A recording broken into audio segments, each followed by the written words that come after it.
Fala galera, mais um DLQ aqui pra vocês, começando com as últimas leituras desde o último vídeo. Vamos lá então, com Melhores do Mundo. Fechei o lote que eu tinha comprado de tudo.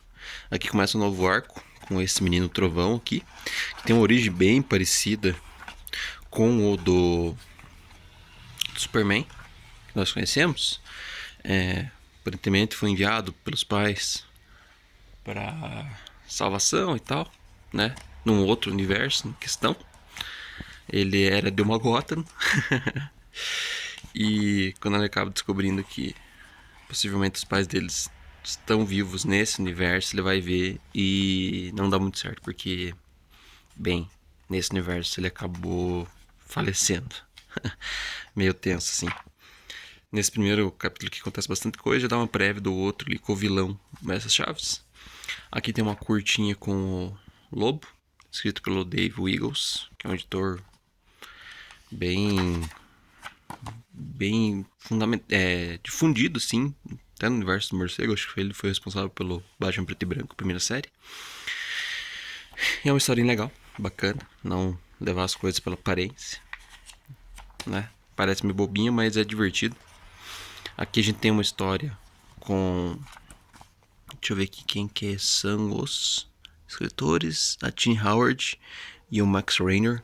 Max Raynor, ele fez uma história curta naquele especial do 80 anos do Coringa, que pra mim foi a melhor. Faz muita referência ao Batman do Christopher Nolan, foi bem bacana.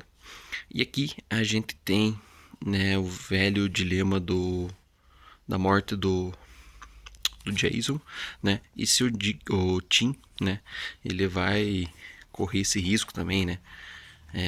O trauma ainda tá em pé aqui na questão, tanto pro Batman quanto em questão do Tim, né? Será que ele não vai acabar acontecendo, ele não vai cair nos erros do seu antepassado, não antepassado, mas seu hobby anterior, né? Quem tava na sua função anteriormente. Aqui a gente tem continuação, né? Pelo Mark Waid e pelo Dan Mora, né? Aqui já não acho que não acontece tanta coisa. A coisa é que o Mestre Chaves coloca seu plano em ação, né?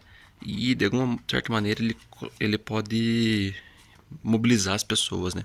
Então até aqui no momento o Batman e o Tim, eles ficam sem ajudar a galera nesses ataques aí coordenados dele. E o Menino Trovão fica responsável ali de resgatar meio que uns mineiros de uma mineração ali, né? Tem esse portãozão e eles estão ali do outro lado, eles estão paralisados. E ele dá uma crise de pânico nesse momento, né? Porque foi culpa dele também, né? Dando um leve spoiler aqui, a questão da morte de seus pais. Ele tem esse sentimento. Aqui aparece rapidamente o Besouro Azul e tal. E aqui a gente vê quem tá por trás realmente dos planos, que é o Coringa. Aqui a gente tem uma curtinha com o Batman e a Talia, depois do filho ali, o Damian, né, se machucar gravemente ali. Eles têm um combate ali, tem uma discussão, mas no final fica tudo bem, né, já que ambos querem o bem do Damian. E aqui tem uma história curtinha também, escrita por esse Treves aí, mas tem arte brasileira Lucas Silveira, achei bem bonito assim. Até lembra um pouco aquele Superman contra a Clã. E achei bacana, sabe? É uma história bacaninha, sim, discutindo a questão de anarquia, propagar os projetos de armas assim do Batman, né? E acabar usando depois eles como refém. Bacaninha. E aqui a gente tem o último volume. Não seria o último volume desse arco, mas o último volume que eu tenho, que eu li dele, né? Aqui a gente tem o Batman aqui, atrás do Mestre dos Ratos, né? Uma pequena prévia. E o Menino Trovão tá acompanhando ele e tal. Tá ainda nessa fase de aprendizado aí de Senhor Ajudante. E aqui a gente tem ele atuando junto com o Menino Trovão, atuando junto com os Titãs e tal, né? Ele ainda sendo descontrolado, né? como a gente já viu antes com o Batman ali, questão da raiva, até do nível de violência que ele usa, e o Superman tá dando uma lição de moral nele ali. E a gente tem uma inundação em Gotham, né, que o Superman consegue resolver, mas, né, a gente tem uma pequena prévia que o Coringa consegue capturar, sequestrar esse ajudante aí, né. Eita, e o passado do Coringa condena, né, em questão de sequestrar ajudantes. Aqui a gente tem uma história escrita pelo Jim Zub, com a arte de um tal de Dunbar. Lembra bastante o Greg Capullo. Bonita a arte, né? Eu esperava um pouco mais essa história. A resolução dela é meio simples, assim. Acho que a gente é meio ingênuo. Do nada ali um personagem ali se volta contra o Batman. E só ajudante aqui, que no caso não é o Alfred, é uma... não sei se seria filha dele, não lembro muito bem. Mas eles têm a Ordem do Morcego contra criaturas da noite e tal. Bem massa. Mas a resolução acaba deixando a desejar, certo? E até eles prometem uma continuação possível dessa série. Não sei se haverá. Enfim. Questão dos melhores do mundo, sim, é a série principal. Tô achando ok. Os desenhos do Dan Mora e o ilustrador Leo Belair mandam muito bem. Mas o roteiro do Mark Waid é mediano. Eu não acho aquelas coisas como todo mundo tem falado. Aqui em questão do especial aqui do Espetacular Homem-Aranha, né? Um especial de 60 anos do personagem.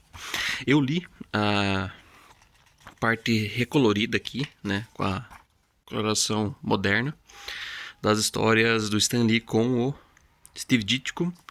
Aqui eu achei bacana, achei que combinou até. Em alguns momentos assim, parece que ele deixa o traço até do Ditko mais realista, sabe? Dá um charme assim pra arte dele. E achei legal.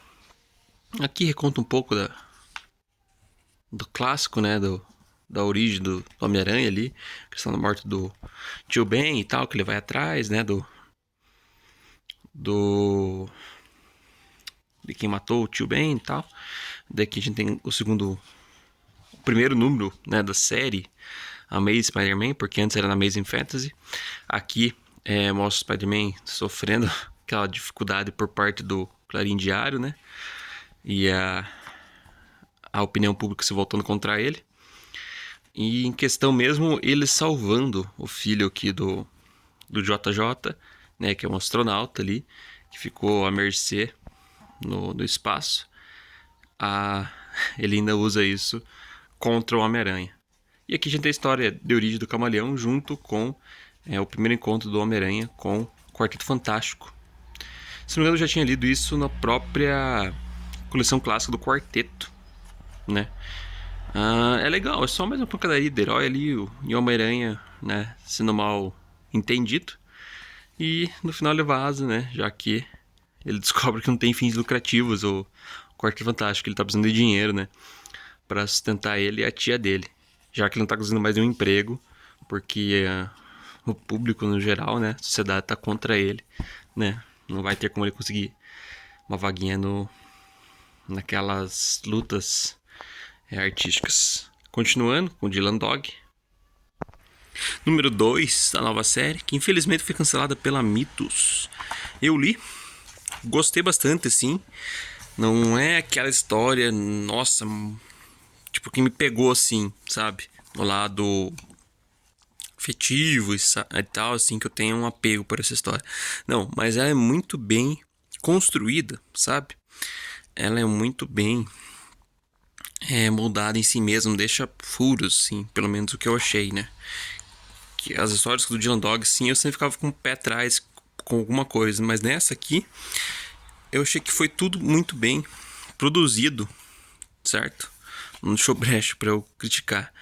Bacana, assim, que, tipo, começa a história do nada, com o Dylan Dog sendo preso pelo novo comissário aqui.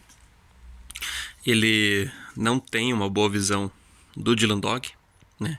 Ele tinha uma admiração pelo Block e ele mesmo fala, não sei, eu admirava o Block, mas não sei o que ele via em você, sabe? Você que é um charlatão, não sei o que. E daí tem a policial, colega dele ali, que acompanha a investigação, que é essa aqui, é uma muçulmana, né? E até rola meio com uma química com o Dylan Dog. O desenho aqui é muito bom, muito bonito. E no meio dessa prisão do Dylan Dog acontece, tem esse líder sindical dos trabalhadores ali, que ele é preso junto. E ele consegue liderar ali um grande grupo, há uma grande comoção ao redor dele ali, e ele vai ser movido, se não me engano, de prisão. E o pessoal até tenta ali, acho que resgatar ele. Me desculpe se eu estiver falando algo que não condiz muito com a história, mas porque faz um tempo assim que eu li ela.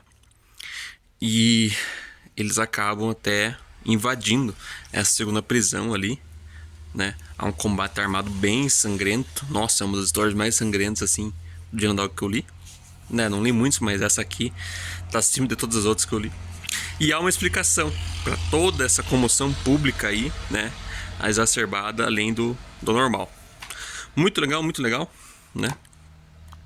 O Dylan consegue resolver ali, né? Tem até um momento ali que lembra o Duro de Matar com ele no duto de ventilação aí. E bacana, né? Quem tiver a oportunidade, eu recomendo a pegar. Quem ilustra e quem escreve, deixa eu ver se eu encontro aqui já pra vocês. Ó, quem escreve o Gigi Simeone com esse Casertano. É um traço bem realista, assim, esse Casertano, assim. Não tenho o que reclamar. Entendi tudo da história, achei bonito, né? Como eu disse, não é uma história que eu tenho apego, né? Mas é uma história bem amarrada. As Noturno, volume 4, li numa tacada só num dia, assim. É bem bacana esse volume aqui, né? Continuamos com Don Taylor e Bruno Redondo desenhando, a maioria das edições. Uma ali só é o Gerardo Borges, alguma coisa assim. Aqui a gente já começa com uma história lá do passado, da dupla dinâmica, assim, com uma revolta também no Gotham. Quem diria, ó, ligação das histórias. E a Batgirl tá participando, né? E nessa revolta ali, há um cidadão que está sendo atacado por uma massa. E o Dick não segue as ordens do Bruce, porque ele prefere salvar, né, a vítima, apesar de tudo, né? Apesar do que possa ocorrer com ele, né? Dos riscos a ele. E ele diz, às vezes isso é burrice, às vezes isso é coragem, né? Mas ele tem os valores dele. Isso que é a diferença dele pro Jason, né? Quando ele não segue as ordens do Bruce, é por um bem maior. O Jason geralmente era pela insubordinação mesmo, pela pirraça. E aqui a gente tem a continuação dele agindo por Bloodhaven, né? Inaugura ali um santuário, digamos assim, para a população, principalmente para as crianças, para elas terem, né, um refúgio, terem ali um suporte por parte da instituição do Dick, né? Ele até faz uma estátua ali do Alfred, mas o Arrasa Quarteirão, e junto com toda a sua organização corrupta ali, tenta destruir o local, né? E deixar sem a ação dele. Mesmo quando o Asa consegue evitar ali, né, a destruição, o Arrasa Quarteirão já faz a polícia, né, dar uma dura ali, né? Deixando bem chato a situação para as crianças e as pessoas ali, acusando eles de terem feito toda essa violação ali do local. Aqui a gente já tem o local o capítulo desenhado pelo Gerardo Borges, né? Ele tenta manter o nível, né, do desenho. E até continua assim, né? Dá uma baixada, mas nada muito crucial. Até a questão aqui do bastão, que o Bruno Redondo usa bastante, movimentação e os designs dele, né? Layout. Ele faz ali uma menção. E bem bacana no geral. Bem bacana. A gente também tem a participação do Rouba Coração lá, que é personagem que viu no primeiro volume. Ele interage com a Arrasa Quarteirão, né? E a Melinda Zuko, a prefeita de Bloodhaven, que estava do lado do Dick, né? A gente sabe outras coisas em relação à ligação deles, né? Eu vou deixar em off pra não dar spoiler, mas é bacana, sabe? E no geral, claro, tem algumas coisas assim que a gente tem que dar uma suspensão de realidade e tal. Há um final bem bacana, assim. Há uma descoberta por parte de um dos dos personagens aqui, do Asa Quarteirão em relação ao Asa Noturna, né, que poderia complicar muito a vida dele, mas até isso o editorial dá uma ajudada, né, acontece uma coisa ali com o Asa Quarteirão, e a gente sabe que vai ficar tudo tranquilo, tudo bem com o Asa, né. Uma cena que eu gostei muito desse capítulo final aqui, é essa menção que é o Comics Code Authority, né, que os quadrinhos eram censurados, né, que eles colocam que foi aprovado pela autoridade da DC. Aqui um colega do Asa Quarteirão bem puto com ele. E é um volume bacana, assim, dos volumes do Asa Noturno, assim, depois do 1, esse que seria o melhor, eu diria pra vocês. Ele se fecha bem legal, sim, nele mesmo, né, tem uma construção legal nele, e contribui, né, pro run do Asa Noturno no geral. Agora, aquisições, lendas do John Strander, Len Wayne, quarto do John Byrne e Carl Castle. Né, essa aqui é a primeira, digamos assim, reunião da Liga e do Esquadrão Suicida pós-crise, sim, envolvendo o Quarto Mundo, né? Então, eu não lembro onde que eu vi, o pessoal achava que ia reunir uma puta Liga da Justiça depois desse especial aqui, né? E acaba vindo a Liga da Justiça Internacional, que é divertida, né? Mas não é aquela liga épica, né? Então, e eu vi muito bem já falar desse evento aqui, vamos ver, nunca li. Mas só por culminar na criação do Esquadrão Suicida do Strander, ter a arte do Byrne que tá legal aqui, tá bacana. E também, de certa maneira, da Liga da Justiça Internacional, já é algo marcável. Marcante. Aqui a gente tem o 8º volume da mensal do Superman, mensal antiga, né, porque já foi iniciada a numeração. Aqui continuando com as histórias do John Kent, né. Aqui a gente também tem a do Action Comics, um especialzinho aqui com a Torch. Vamos ver. Não tem pegado muito essa série aqui, né? E se continuar ainda morno, capaz de parar mesmo. E Straight Toasters do Bill Sienkiewicz, eu ouvi falar que era uma viagem de ácido muito louca isso aqui. Que você tem que estar bem... tem que estar com suspensão da realidade alta, assim, pra você também... Mas não no sentido negativo, mas por todas as loucuras que acontecem aqui, pelas psicodelias do Bill Sienkiewicz. A arte dele aqui, clássica, né? Mudando bastante, psicodélica, né? E aqui a gente tem as torradeiras assassinas. Vamos ver. Tem uma partezinha de Natal, é capaz de eu ler antes do Natal só por causa desse feeling de Natal, assim, que é legal, né? De você ler histórias de Natal antecedendo um pouco ele, né? Já para entrar no clima. E é isso, seria essas leituras e aquisições. Até mais, galera. Valeu, até uma próxima.